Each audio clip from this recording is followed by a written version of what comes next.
अगला ऑर्गेनिज्म है मोरक्सेला कैटेरिलिस। तो हमने पढ़ा कि ये भी बहुत ही ज़्यादा इंक्रीजिंगली रिकॉग्नाइज हुआ है as a cause of bacterial pneumonia, specially बूढ़े लोगों में। ये second most common bacterial cause है एक्यूट एक्सेबरेशन ऑफ सीओपीडी का एडल्ट्स में जो होती है।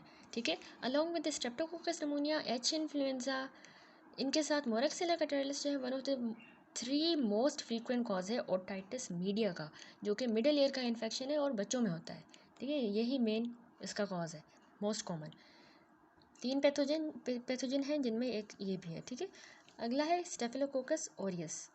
एस ओरियस भी जो है वो भी बहुत इंपॉर्टेंट कॉज है सेकेंडरी बैक्टीरियल नमूनिया का बच्चों में और हेल्दी एडल्ट्स में after the viral respiratory illnesses, जैसे कि मीजल्स हो गए बच्चों में और इन्फ्लुएंजा, दोनों बच्चों में भी और एडल्ट्स में भी। ठीक है, सेकेंडरी बैक्टीरियल नमूनिया का ये कॉज है जो कि किसी वायरल रेस्पिरेटरी इलनेस के बाद होगा। स्टेफिलोकोकल जो नमूनिया है ये एसोसिएटेड होता है हाई इंसिडेंस ऑफ कॉम्प्लिकेशंस के साथ, जैसे कि इसमें लंग एब्सेस हो जाता है और इसके अलावा इम्पाइमा होता है। ठीक है, प्लूरल कैविटी में पस की फॉर्मेशन को कहते हैं इम्पाइमा। स्टेफिलोकोकल नमूनिया जो है वो राइट साइडेड स्टेफिलोकोकल एंडोकार्डाइटिस के साथ होगा, इसकी एसोसिएशन है इसके साथ, और ये सीरियस कॉम्प्लिकेशन है आईवी ड्रग अब्यूज़ वाले लोगों में। इसके अलावा ये नोज़ोकोमियल नमूनिया का भी एक बहुत ही इंपॉर्टेंट कॉज है। ठीक है, स्टेफिलोकोकस ओरियस, जो हम आगे देखेंगे। अगला ऑर्गेनिज्म क्लेब्सिलिया नमूनिया है। क्लेब्सिलिया नमूनिया भी जो है वो ग्राम नेगेटिव बैक्टीरियल नमूनिया का बहुत ही कॉमन कॉज है।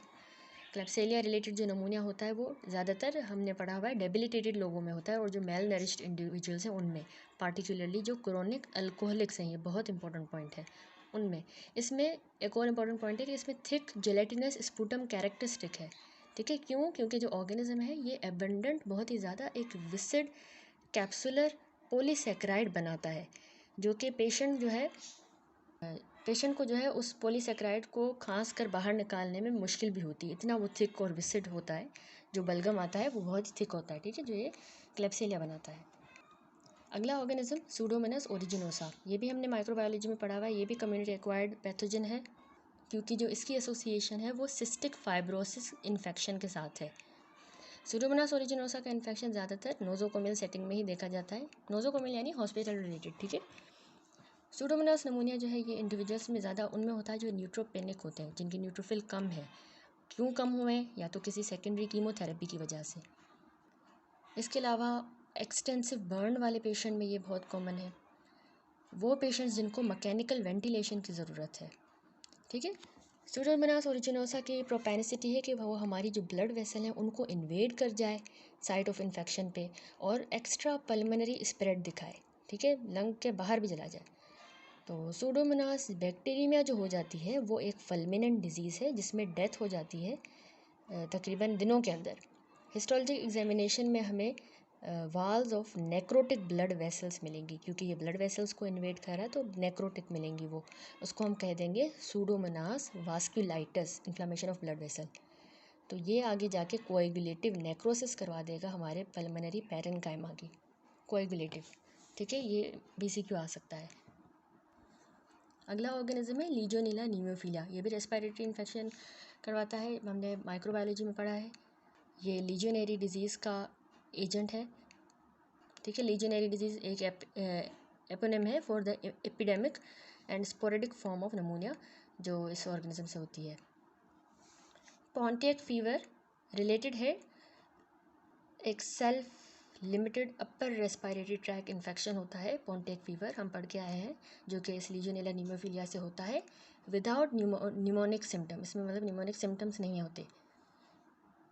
लीजियोनेला न्यूमोफिलिया जो है ना, ये आर्टिफिशियल एक्वाटिक जो इन्वायरमेंट्स हैं उनमें फ्लरिश कर रहा होता है, वहाँ ग्रो करता है, जैसे कि जो वाटर कूलिंग टॉवर्स हो गए। इसके अलावा टबिंग जो सिस्टम है घरों में, जो पोर्टेबल वाटर सप्लाईज होती हैं, जमा करके रखा होता है पानी, वहाँ पे ये ऑर्गेनिज्म ग्रो करता है। इसकी मोड ऑफ ट्रांसमिशन इस तरह है कि ये इन्हेलेशन के थ्रू भी हो सकती है एरोसोलाइज्ड ऑर्गेनिजम्स की, या फिर इनको हम एस्पायरेट कर लेते हैं। कंटेमिनेटेड पानी जब हम पीते हैं ना, तो उसको पीते वक्त हम इसको एस्पायरेट कर लेते हैं। तो लीजियोनेला न्यूमोनिया उन इंडिविजुअल्स में कॉमन है जिनको कोई ना कोई प्री डिस्पोजिंग कंडीशन हो, जैसे उनको कोई कार्डियक, रीनल या इम्यूनोलॉजिक या फिर कोई हेमाटोलॉजिक डिजीज़ हो। ऑर्गन ट्रांसप्लांट के जो रेसिपेंट होते हैं ना, वो ज़्यादातर ससेप्टेबल होते हैं इस इन्फेक्शन की। उनको ज़्यादा चांस होता है। लीजियोनेला निमोनिया जो है वो बहुत ही सीवियर है और फ्रीक्वेंटली इसमें हॉस्पिटलाइजेशन की ज़रूरत पड़ती है और इसकी फैटेलिटी रेट 30 to 50% है इम्यूनोसप्रेस्ड लोगों में। इसकी जल्दी से डायग्नोसिस जो है वो फैसिलिटेट होती है जब हम डेमोन्स्ट्रेशन करते हैं लीजियोनेला के एंटीजेंस की यूरिन में पॉजिटिव फ्लोरोसेंट एंटीबॉडी टेस्ट की मदद से, या फिर हम स्पूटम में भी कर सकते हैं, स्पूटम सैंपल में, ठीक है, यूरिन या स्पूटम। इसके अलावा कल्चर जो है वो स्टैंडर्ड इसका डायग्नोस्टिक मोडालिटी है, वो भी हम करते हैं। पीसीआर बेस्ड टेस्ट भी कर सकते हैं ब्रोंकायल सिक्रीशंस में इन एटिपिकल केसेस, ठीक है। अगला ऑर्गेनिज्म है माइकोप्लाज्मा नमूनी। माइकोप्लाज्मा इन्फेक्शन पार्टिकुलरली बच्चों में और यंग एडल्ट्स में कॉमन है। ये स्पोरेडिकली होते हैं या फिर एपिडेमिक्स, लोकल एपिडेमिक्स जो क्लोज कम्युनिटीज़ में रह रहे होते हैं लोग, स्कूल्स में, मिलिट्री कैंप्स या जेल वगैरह प्रिजन्स में, उनमें माइकोप्लाज्मा के एंटीजन का जो टेस्ट है और पॉलीमरेज चेन रिएक्शन यानी पीसीआर टेस्टिंग माइकोप्लाज्मा के डीएनए के लिए वो अवेलेबल है। अब नेक्स्ट हम चलते हैं मॉर्फोलॉजी पे कम्युनिटी एक्वायर्ड नमूनिया की। तो बैक्टीरियल जो नमूनिया होती है उसके दो पैटर्न होते हैं एनाटॉमिक डिस्ट्रीब्यूशन के, ठीक है, कहाँ कहाँ होगी। एक लोब्यूलर ब्रोंको नमूनिया, दूसरी लोबार नमूनिया। फिगर देखें ये 13.929, इसमें देखिए ये एनाटॉमिक डिस्ट्रीब्यूशन दिखाई गई है ब्रोंको नमूनिया की, ये वाला, और ये देखिए ये लोबार नमूनिया दिखाया गया है जो कि lower lobes of the lungs को अफेक्ट कर रहा है। इन द कंटेक्स्ट ऑफ नमूनिया जो टर्म कंसोलिडेशन है, ये कंसोलिडेशन लफ्ज़ जो है ये हम यूज़ करते हैं फ्रीक्वेंटली, तो ये रेफ़र करता है कि सॉलिडिफिकेशन हो जाए लंग की। क्यों सॉलिडिफिकेशन हो रही है? क्योंकि एयर की रिप्लेसमेंट हो जा रही है एक्सुडेट के साथ, यानी यहाँ जहाँ पे एयर होनी चाहिए वहाँ एक्सुडेट बन जा रहे हैं एल्व्यूलाई में। एक्सुडेट जो हमने पढ़ा प्रोटीन पुअर फ्लूइड होता है, सॉरी प्रोटीन रिच, तो उसको एक्सुडेट कहते हैं, वो आ जाएगा। तो ये सॉलिडिफिकेशन हो रही है, उसको हम कंसोलिडेशन कह रहे हैं। तो नमूनिया में हमें कंसोलिडेशन मिलती है। पैची कंसोलिडेशन लंग की डोमिनेंट कैरेक्टरिस्टिक है ब्रोंको नमूनिया में, ठीक है। इसमें ब्रोंको नमूनिया में हमें पैची कंसोलिडेशन मिलेगी, ये कैरेक्टरिस्टिक साइन है, कहीं कहीं होगी कहीं नहीं होगी। जबकि consolidation large portion of lobe की या फिर इंटायर लोब की अगर कंसोलिडेशन हो जाए तो ये डिफाइन करती है लोबर नमूनिया को, या लोबर नहीं लोबार, ठीक है, लोबार नमूनिया को। अब जैसे ये फिगर देखें तो इसमें शोन है लोबार नमूनिया दिखाया गया है ग्रे हेपेटाइजेशन के साथ। देखिए ये लोअर लोब जो है ना, ये लोअर लोब यूनिफॉर्मली कंसोलिडेट हुआ है। अब ये जो एनाटॉमिक कैटेगराइजेशन है ये डिफ़िकल्ट हो सकती हैं टू अप्लाई इंडिविजुअल केसेस में, ठीक है। क्यों? क्योंकि जो है ये पैटर्न ओवरलैप करते हैं, ठीक है। पैची इन्वॉल्वमेंट जो है ना वो इवॉल्व कर सकती है टू बिकम कन्फ्लुएंट ओवर टाइम, कन्फ्लुएंट होके, और जो है वो प्रोड्यूस करेगी कंप्लीट लोबार कंसोलिडेशन, ठीक है। इसमें से लोबार कंसोलिडेशन कंप्लीट हो जाएगी। मोर ओवर जो सेम ऑर्गेनिजम्स होते हैं ना वो या तो वो मतलब आइदर पैटर्न प्रोड्यूस करेंगे, आइदर पैटर्न प्रोड्यूस कर सकते हैं, डिपेंड करता है पेशेंट की ससेप्टिबिलिटी पे, ठीक है। कोई सा भी इन दोनों में से पैटर्न प्रोड्यूस हो सकता है। Most important clinical stand point of view से है आइडेंटिफिकेशन करना उस कॉजेटिव एजेंट की और डिटरमाइन करना एक्सटेंट ऑफ डिजीज़ को। अब जो लोबार नमूनिया है उसमें जो है 4 स्टेजेस होते हैं इन्फ्लामेटरी रिस्पॉन्स के, जो कि क्लासिकली डिस्क्राइब हुए हैं। इसकी बात हो रही, ठीक है, लोबार नमूनिया की। पहला जो स्टेज होता है वो याद रखिएगा वो कंजेशन का होता है, उसमें लंग जो है हैवी, बॉगी और रेड हो जाएगा। इसमें कैरेक्टराइज होता है कि वास्कुलर इनगॉर्जमेंट हो जाती है वेसल्स में, मतलब ब्लड फ्लो ज़्यादा आएगा, इनगॉर्ज होंगी, और इंट्रा एल्वियोलर जो फ्लूइड है उसमें हमें फ्यू न्यूट्रोफिल्स मिलेंगे। नमूनिया है तो फ्लूइड है इंट्रा एल्वियोलर, उसमें न्यूट्रोफिल्स होंगे। इसके अलावा और इसमें हमें न्यूमरस बैक्टीरिया की प्रेजेंस भी मिलेगी। उसके बाद आता है दूसरा स्टेज जो कि होता है रेड हेपेटाइजेशन का स्टेज। वो जो है ना उसके बाद ही आएगा, इस पहले कंजेशन वाले स्टेज के बाद उसको फॉलो करेगा रेड हेपेटाइजेशन का स्टेज।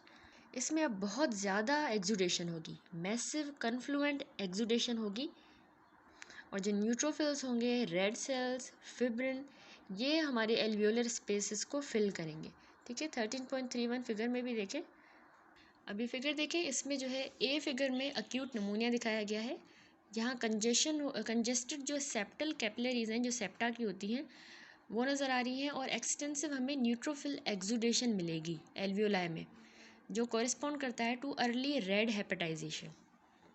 ठीक है, सेप्टल कैपिलरीज कंजेस्ट हो गई हैं और न्यूट्रोफिल्स की एक्सुडेशन हो गई एल्वियोलाई में। इसका मतलब है कि यहाँ पे रेड हेपेटाइजेशन हुई है, और फिब्रिन नेट्स जो है अभी तक यहाँ पे नहीं बने। ठीक है, तो ये हमने रेड हेपेटाइजेशन का स्टेज फिगर में भी देखा। अब ग्रॉस एग्जामिनेशन पे जब हम देखेंगे तो लोब जो है वो रेड, फर्म और एयरलेस हमें मिलेगा। वो वाला जो लोब होगा, अफेक्टेड लोब एयरलेस होगा, रेड होगा, फर्म होगा, और उसमें उसकी लिवर लाइक कंसिस्टेंसी हो जाएगी। वैसे तो वो स्पंजी होते हैं हमारे लंग्स, लेकिन ये लिवर लाइक हो जाएगी इसकी कंसिस्टेंसी।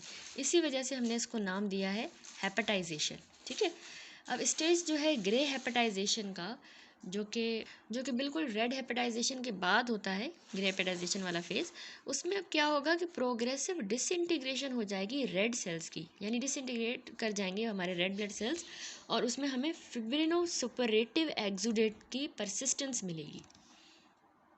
फिब्रिन वाला पस वाला सपरेटिव एक्सुडेट मिलेगा, जिसके नतीजे में जो कलर है वो ग्रेश ब्राउन हो जाएगा। ठीक है, अब इसको फिगर में देखें, ये है वो बी फिगर। इसमें दिखाया गया है early organisation intra alveolar exudates की। ठीक है, ऑर्गेनाइजेशन हो रही है जो कि देखी गई है, और ये स्ट्रीम कर रही है through the pores of Kohn. ठीक है, इनको हमने नाम दिया पोर्स ऑफ कोहन। ठीक है, यहाँ से ये स्ट्रीम कर रही है, एरो जो है ये स्पोर को शो कर रहा है। ये जो एक्सुडेट बना है ना, वो स्पोर ऑफ कोहन से मतलब मूव कर रहा है। उसके बाद आता है कि फाइनल स्टेज आएगा रेजोल्यूशन का।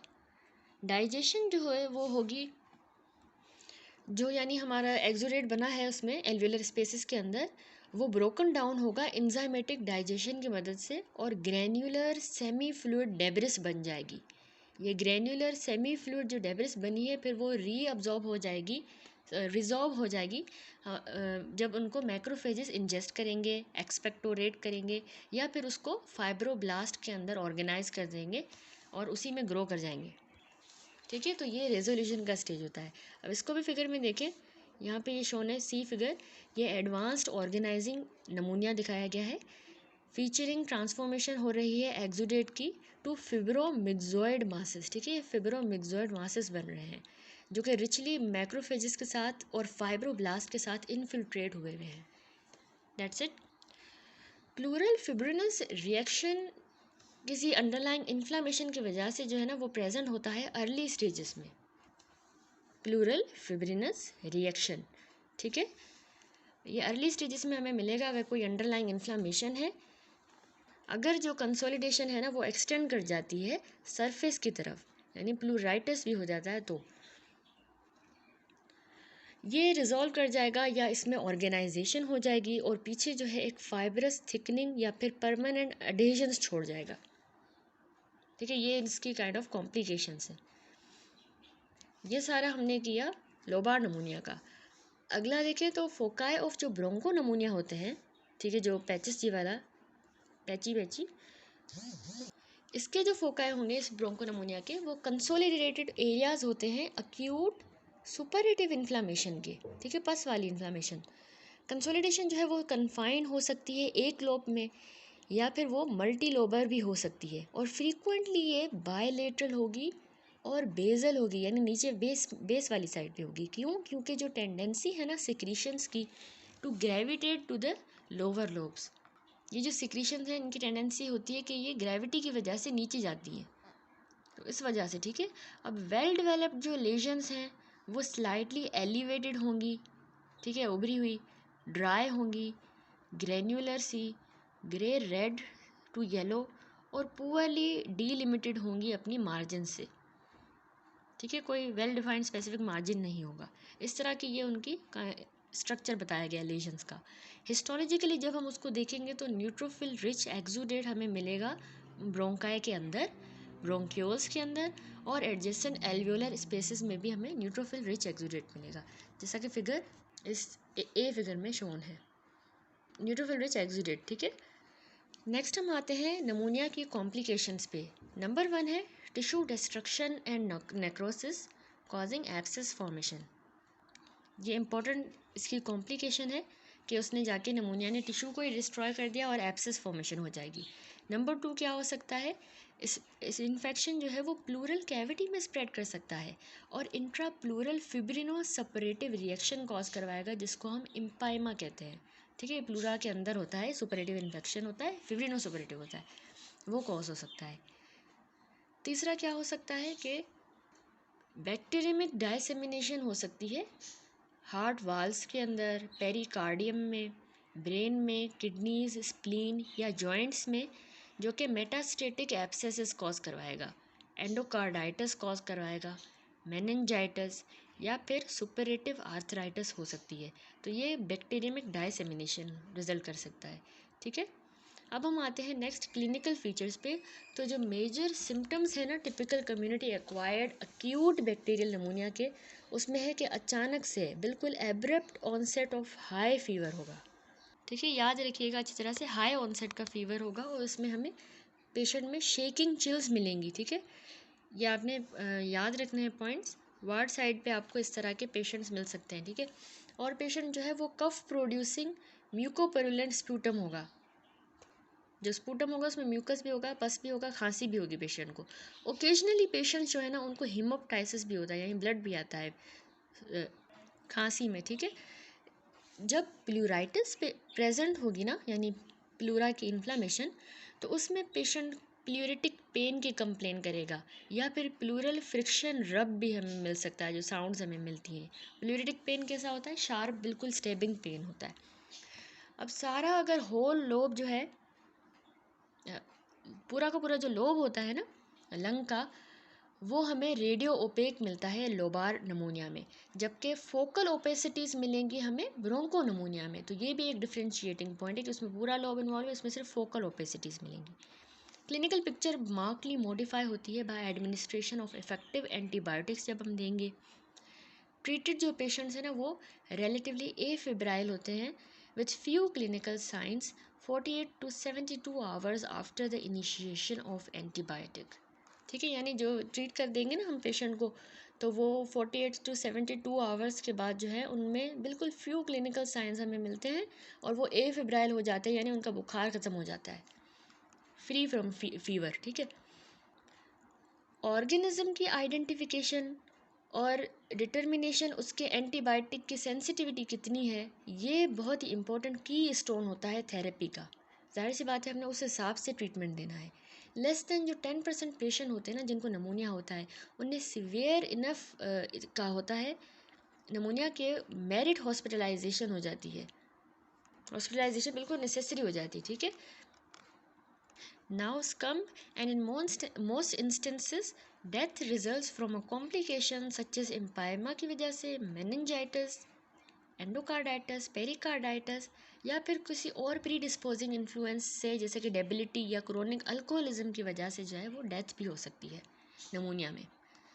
दैट्स इट, यहाँ पे ये कम्युनिटी एक्वायर्ड बैक्टीरियल नमूनिया कंप्लीट हुआ।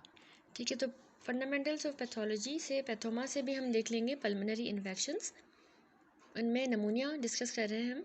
तो इन्फेक्शन अगर हो जाए लंग पैरेनकाइमा का, उसको कहते हैं नमूनिया। फिर कह रहा है कि ये जो है नॉर्मल डिफेंसेस जब हमारे इम्पेयर हो जाते हैं ना तब होता है, जैसे कि for example cough reflex impair हो गया, या फिर हमारा म्यूकोसिलरी एस्केलेटर डैमेज हो गया है, या म्यूकस की प्लगिंग हो रही है, तो नमूनिया हो जाएगा।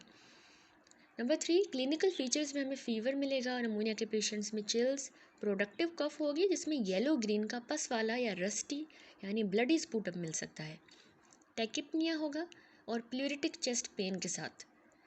ब्रेथ साउंड्स जो है ना बिल्कुल कम हो जाएंगी, और परकशन पे हमें याद रखिएगा डलनेस मिलेगी, और WBC काउंट उसमें पेशेंट के एलिवेटेड मिलेंगे।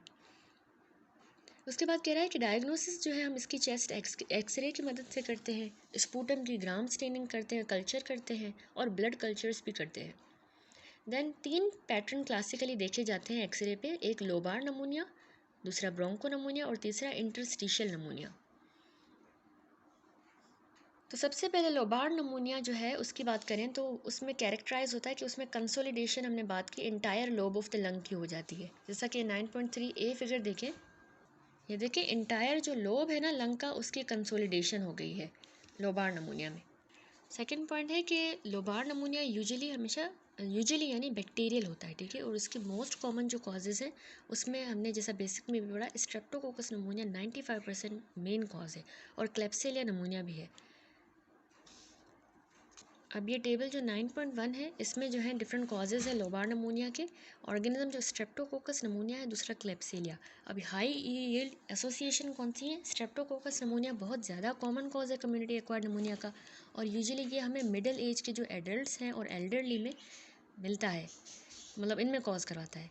और क्लेप्सिलिया नमूनिया की बात करें तो वो जैसा कि हमने बेसिक में भी पढ़ा कि मेल नरिश्ड और जो डेबिलिटेटेड इंडिविजुअल्स हैं उनमें ये नमूनिया कॉज कराएगा, स्पेशली जो एल्डरली नर्सिंग होम्स में अल्कोहलिक्स, डायबिटिक जो होते हैं जिनका इंटेरिक फ्लोरा जो है वो अपना एस्पायरेट कर लेते हैं। इसके अलावा इसमें हमें थिक म्यूकोइड कैप्सूल होता है बैक्टीरिया का, जो जेलेटिनस स्पूटम बनाता है, जिसको करंट जेली कहते हैं। ये भी बात हमने पढ़ी। विसिड सा म्यूकस बनता है जो पेशेंट जो है उसको निकालने में उसको प्रॉब्लम होती है, और ऑफन जो है ये वाला नमूनिया एब्सेस के साथ कॉम्प्लिकेटेड होता है, ठीक है। तो ये इसके इंपॉर्टेंट पॉइंट्स हैं। उसके बाद तीसरा पॉइंट ये है लोबार नमूनिया का कि ये क्लासिक ग्रॉस फेजेस होते हैं ना लोबार नमूनिया के, वो कौन से होते हैं? हमने 4 पढ़े। एक पहला कंजेशन होता है, दूसरा red hepatization, then grey hepatization and then resolution. Congestion में जो है ना वेसल्स कंजेस्ट हो जाती हैं और इडीमा हो जाता है। रेड हेपेटाइजेशन में क्या हमने पढ़ा? एक्सुडेट बनता है, न्यूट्रोफिल्स होते हैं, हेमरेजिक फिलिंग हो जाती है एल्वियोलर स्पेसिस की, जो उसको नॉर्मली स्पंजी लंग को एक सॉलिड सी कंसिस्टेंसी दे रही होती है। जैसा कि अब ये बी एंड सी फिगर में देखें तो ये जो बी फिगर है इसमें हमें रेड हेपेटाइजेशन दिखाई गई है, ठीक है। और ये सी फिगर है, इसमें अक्यूट इन्फ्लामेशन है जो कि एल्वियोलर सैक्स में हो रही है। इसी तरह की पिक्चर्स हमने बेसिक में भी देखी अभी। तीसरा होता है ग्रे हेपेटाइजेशन का फेज़। तो उसमें ग्रे क्यों हो रही है? क्योंकि रेड सेल डिग्रेड कर रहे हैं एक्सुडेट के अंदर, एंड देन लास्ट रेजोल्यूशन हो जाती है। That's it. और दूसरा हमने पढ़ा लोबार नमूनिया के बाद दूसरा है ब्रोंको नमूनिया। अब इसमें हमने देखा कि स्कैटर्ड पैची कंसोलिडेशन होती है, कहीं होती है कहीं नहीं होती, पैचेस की फॉर्म में, और वो सेंटर्ड होती है ब्रोंक्यूल्स के अराउंड, ठीक है। ऑफन ये मल्टीफोकल होती है और बायलेटरल ज़्यादातर दोनों लंग्स में होती है। जैसा 9.4 फिगर है, इसमें देखिए ये ब्रोंको नमूनिया दिखाया गया है। ए फिगर में ये एक्सरे अपीयरेंस है, और यहाँ पे जो है ना ये इसमें देखिए आपको ये पैचेस नज़र आ रहे होंगे, ठीक है, डॉट डॉट से। तो ज़्यादातर ये बायलेटरल है। यहाँ पे ग्रॉस अपीयरेंस दिखाई गई है ब्रोंको नमूनिया की। इसके अलावा कह रहा है कि ब्रोंको नमूनिया जो है उस वो कॉज होता है वैरायटी ऑफ बैक्टीरियल ऑर्गेनिज्म। इसके भी ऑर्गेनिज्म 9.2 टेबल में देखें तो यहाँ पे जो है 5 ऑर्गेनिज्म मेंशन है, जिसमें पहला स्टेफिलोकोकस ऑरियस है। ये जो ज़्यादातर हमने जैसा कि पढ़ा कि सेकेंडरी नमूनिया कॉज करवाता है, बेसिक में हमने देखा था, ठीक है। बैक्टीरियल नमूनिया जो सुपर इम्पोज होता है वायरल अपर रेस्पिरेटरी ट्रैक्ट के इन्फेक्शन के ऊपर, पहले वो होगा उसके बाद सेकेंडरी नमूनिया हो जाएगा।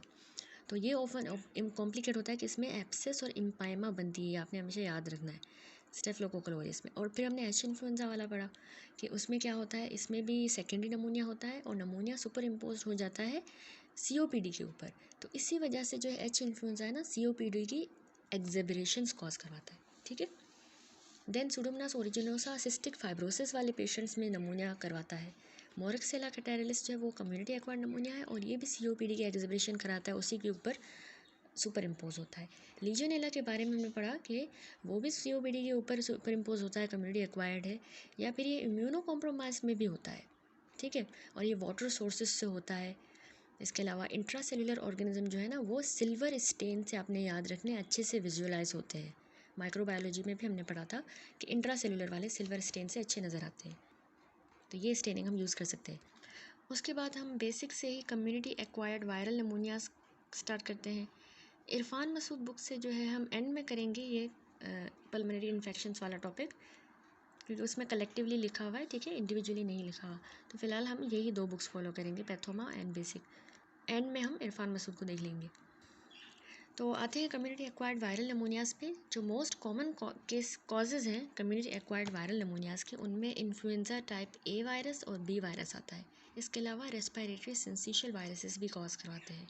Number 3 human Meta Numa virus. Number 4 adeno virus. Number 5 rhino virus, rubeola virus and varicella virus. अब इसका टेबल देखें 13.5। तो इसमें जो है हमने पढ़ा ये वाले जो है acute community acquired viral pneumonia organism जो है वो कॉज करवाते हैं। तो नियरली अब ये सारे जो एजेंट्स हैं ना, ये ऑल्सो हमारे अपर रेस्पिरेटरी ट्रैक का इन्फेक्शन कॉज करवाते हैं, जिसको हम कॉमन कोल्ड कहते हैं। वो इन्हीं वायरल इन्फेक्शंस की वजह से होता है। अब ये पैथोलॉजिक वायरस जो है वो प्रोपेंसिटी शेयर करते हैं to infect and damage the respiratory epithelium. उसको इन्फेक्ट भी करते हैं, डैमेज भी करते हैं और इन्फ्लामेटरी रिस्पॉन्स स्टार्ट करवा देते हैं। तो जब ये प्रोसेस हमारे एल्वियोलाई तक एक्सटेंड कर जाएगा ना, तो वहाँ पे इंटरस्टिशियल इन्फ्लामेशन हो जाएगी यूजुअली। लेकिन कुछ आउटपोरिंग होगी फ्लूइड की एल्वियोलर स्पेसेस के अंदर भी, मतलब आउटपोरिंग फ्लूइड की हो सकती है। इंटरस्टिशियल भी हो रही है इन्फ्लामेशन और एल्वियोलर स्पेसेस में भी फ्लूइड आ रहा है। तो चेस्ट फिल्म्स में जो चेंजेस है ना, वो हमें मिमिक ऐसे करेंगे कि हमें लग रहा होगा कि बैक्टीरियल निमोनिया हो गया है, जबकि ऐसा नहीं होगा। वो फ्लूइड इसमें भी आता है एल्वियोलर स्पेसेस में, ठीक है। मिमिक कैसे करेगा? अब इसके नतीजे में ये पॉसिबल नहीं होता कि हम डिस्टिंग्विश कर सकें कि ये बैक्टीरियल है या ये वायरल नमूनिया है based on the radiologic appearance alone. सिर्फ रेडियोलॉजी से नहीं पता चलता। तो मोर ओवर डैमेज जो है वो लीड करता है नेक्रोसिस। नेक्रोसिस करवा देता है हमारी रेस्पिरेटरी एपिथेलियम की। नेक्रोसिस हो गई उसकी तो म्यूकोसिलियरी क्लियरेंस भी इनहिबिट हो जाएगी और उसके नतीजे में हमें सेकेंडरी बैक्टीरियल इन्फेक्शंस हो सकते हैं। तो इस तरह के सीरियस कॉम्प्लिकेशन जो है ना वायरल इन्फेक्शन की, वो ज़्यादातर जो इन्फेंट्स होते हैं ना बच्चे, उनमें, बूढ़े लोगों में, मेल नरिश्ड लोगों में, अल्कोहलिक्स में और जो इम्यूनो सप्रेस्ड इंडिविजुअल्स हैं उनमें इस तरह की पिक्चर ज़्यादा कॉमन है। मतलब ये इस तरह का वायरल इन्फेक्शन सीरियस वाला हो जाता है। अब इसकी मॉर्फोलॉजी देखेंगे तो मॉर्फोलॉजिक पैटर्न वायरल नमूनियाज के भी सिमिलर होते हैं। इसमें भी प्रोसेस जो है वो पैची हो सकता है या फिर ये पूरे के पूरे होल लोब्स को बायलेटरली या यूनिलेटरली इन्वॉल्व कर सकता है, ठीक है, वायरल नमूनियाज। अब मैक्रोस्कोपिकली जब हम देखेंगे तो वो हमें अफेक्टेड एरिया जो है वो रेड ब्लू नज़र आएगा, कंजेस्टेड होगा और सब क्रेपिडेंट होगा, ठीक है। थोड़ी बहुत उसमें हमें क्रेपिटेशन साउंड्स सुनाई देंगे। जब हम हिस्टोलॉजिक एग्जामिनेशन करेंगे तो इन्फ्लामेटरी रिएक्शन जिसकी हम बात कर रहे हैं जो होता है इसमें, वो इन्फ्लामेटरी रिएक्शन ज़्यादातर जो है वाल्स ऑफ द एल्वियोलाई तक ही सिर्फ कन्फाइंड रहेगा। हिस्टोलॉजी पे हमें ऐसा मिलेगा कि सिर्फ वहीं पे होगा, एल्वियोलाई की वॉल्स तक महदूद रहेगा। 13.32 ये देखिए, इसमें वायरल नमूनिया की एक पिक्चर दिखाई गई है। इसमें हमें थिकन्ड एल्वियोलर वॉल्स जो है वो नज़र आ रही हैं, जो कि इनफिल्ट्रेट हो चुकी हैं लिम्फोसाइट्स के साथ, और कुछ प्लाज्मा सेल्स भी हमें यहाँ पे मिलेंगे जो स्पिल ओवर कर रहे हैं एल्वियोलर स्पेसेस के अंदर, ठीक है। यानी एल्वियोलाई की वॉल्स इतनी ज़्यादा थिक हो गई हैं और उनमें बहुत सारे जो है वो लिम्फोसाइट्स और प्लाज्मा सेल्स उसकी वॉल में आ गई हैं कि वो एल्वियोलर स्पेसेस के अंदर भी जा रहे हैं, ये सेल्स स्पिल ओवर कर रहे हैं, ठीक है। और इसके अलावा यहाँ पर आप लोग नोट करें, फोकल एल्वियोलर इडीमा हमें नज़र आ रही है ये सेंटर में, ठीक है। और अर्ली ये फाइब्रोसिस भी ये अपर राइट साइड पे नज़र आ रही है। That's it. तो जैसा कि हमने फिगर में भी देखा, सेप्टा जो है वो वाइडेंड हो जाएंगे। ये हम हिस्टोलॉजी की बात कर रहे हैं, ठीक है। सेप्टा वाइडन और एडिमेटस हो जाएंगे और उनमें हमें मोनोन्यूक्लियर इन्फ्लामेटरी इन्फिल्ट्रेट मिलेंगे, जैसा हमने फिगर में भी देखा, लिम्फोसाइट्स होंगे, मैक्रोफेजेस और ओकेजनली जो है प्लाज्मा सेल्स। क्लासिक केसेस में जो एल्वियोलर स्पेसेस होती है ना वायरल नमूनिया की, वो फ्री होती है सेलुलर एक्सुडेट से, यानी उनमें सेलुलर एक्सुडेट क्लासिक केसेस में नहीं मिलेगा। जब सिवियर केसेस होंगे तो उनमें however full blown diffuse alveolar damage हो जाएगा, हाइलाइन मेम्ब्रेन्स डेवलप कर जाएंगी, ठीक है।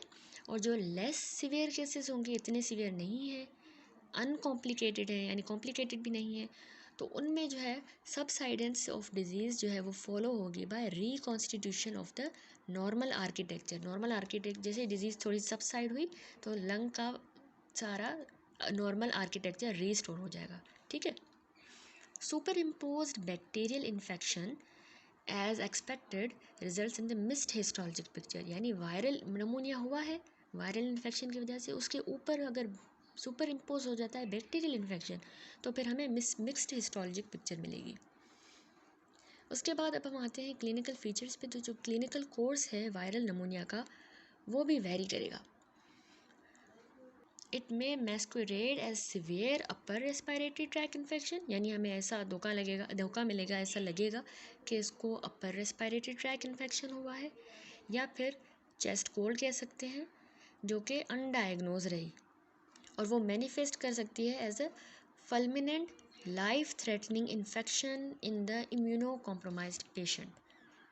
ठीक है, तो या तो ऐसा लगेगा कि चेस्ट कोल्ड है, अपर रेस्पिरेटरी ट्रैक इन्फेक्शन है जो अनडायग्नोज रहा, या फिर हमें ऐसा लगेगा कि ये हमें ऐसे मैनिफेस्टेशन मिल सकती हैं कि फल्मिनेंट लाइफ थ्रेटनिंग इन्फेक्शन हो सकता है जो इम्यूनो कॉम्प्रोमाइज्ड पेशेंट होते हैं उनमें, क्योंकि वो पहले ही इम्यूनो कॉम्प्रोमाइज्ड हैं तो उनमें ज़्यादा जो है वो लाइफ थ्रेटनिंग कंडीशन हो जाएगी।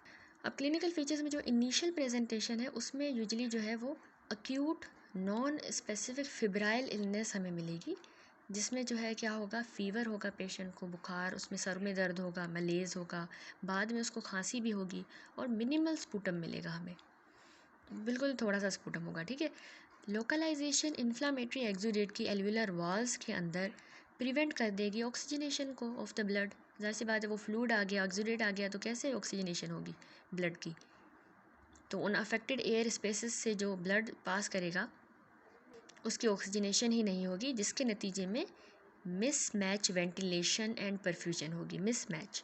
अब उसके नतीजे में डिग्री ऑफ रेस्पिरेटरी डिस्ट्रेस जो है वो उतना ही होगा, जितनी फिज़िकल और रेडियोग्राफिक हमें फाइंडिंग्स मिलेंगी उस हिसाब से उतना पेशेंट को रेस्पिरेटरी डिस्ट्रेस हो जाएगा। ठीक है, क्योंकि वेंटिलेशन परफ्यूजन मिसमैच हो गई। तो हमें कॉजेटिव एजेंट को जो है वो फाइंड करना होता है, जो कि फाइंड करना बहुत ही डिफ़िकल्ट हो सकता है। ठीक हो गया। अब हम नेक्स्ट चलते हैं कम्युनिटी एक्वायर्ड वायरल निमोनिया का जो पहला ऑर्गेनिज्म है, इन्फ्लुएंजा इन्फेक्शन पे। परहैप्स कोई भी कम्युनिकेबल डिसऑर्डर नहीं है जो कि इतना ज़्यादा पब्लिक कंसर्न कॉज करवाए डेवलप्ड वर्ल्ड में, जितना कि इन्फ्लुएंजा के एपिडेमिक ने थ्रेट करवाया। ठीक है, जो इसका एपिडेमिक हुआ था। अब इन्फ्लुएंजा वायरस एक सिंगल स्ट्रैंडेड आरएनए वायरस है जो कि न्यूक्लियो प्रोटीन के साथ बाउंड हुआ होता है और डिटरमाइन करता है वायरस की टाइप के, वो ए है, बी या सी। वायरल सरफेस पे लिपिड बाइलेयर होती है। ठीक है, उसके सरफेस पे लिपिड की एक बाइलेयर होती है जिसमें वायरल हेमोग्लूटिन होते हैं और न्यूरामिनिडेज होता है, जो कि डिटरमाइन करता है उसकी सब टाइप के। इन्फ्लुएंजा H1N1 जो स्वाइन फ्लू करवाती है वो वाली टाइप है, या H3N2 जो कि दूसरा स्ट्रेन है इन्फ्लुएंजा का। ठीक है, तो ये हमें इसके वायरल हेमोग्लूटिनिन और न्यूरामिनिडेज डिटरमाइन करते हैं उसकी सब टाइप को।